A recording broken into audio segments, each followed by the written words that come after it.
we went to AMC with Walking Dead. It was a very, I mean, it was a kind of, on the one hand, it was a wacky move. You're like, okay, the Mad Men network, the Breaking Bad network, you're going to bring us a zombie show. It didn't seem like a natural fit. So we actually went in and we sat down with management. We said to them, listen, like, we're excited by your passion for the material, but why? Like, what about AMC actually speaks to a zombie show? And they said, look, here's our ratings for Breaking Bad, and here's our ratings for Mad Men. And there at the time, I think it was pretty small. It was like 2.5 million viewers was sort of like considered to be a ceiling of what you can get on AMC. They're like, we have this thing called Fear Fest every October around Halloween, and we show things like The Omen and Dawn of the Dead, and basically we show old horror movies from the 70s and 80s, and we get 5 million viewers coming for that. And so we're like, huh, that's interesting. So they said, if we can build something, there's clearly there's a fan that watches horror on AMC that comes for non-original horror. So our business premise is that if we make an original horror show for those fans, that we will be able to do significantly better than the 2.5 million viewers watching our other shows.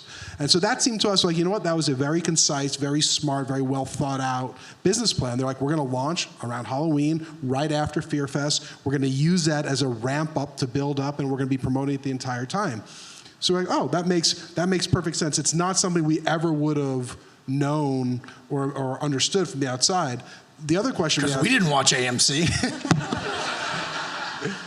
The other thing was they had done a Wheel of Westerns with Tom Selleck, and they were getting 5 million viewers on these westerns. So they knew they can get viewers for originals. They knew they can get viewers for horror. They just hadn't sort of figured out a process to put those two things together. And we said, okay, that feels like an attainable goal. If they didn't have that, honestly, I don't think we would have gone to AMC. There wouldn't have been a compelling reason not to go somewhere else.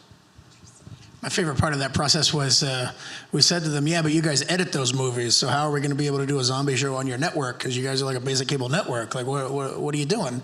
And they were like, oh, yeah, okay, well, hold on. And so they edited together like a 3-minute clip of every, like, gore scene and horrific death from Friday the 13th and The Omen and all these, like, horror, Dawn of the Dead, like all the movies they showed on Fear Fest, and they just put it all in one clip. And they were like, yeah, this is stuff we show on our network. And we all got to sit around like a conference room table, and it was just 3 minutes of like, like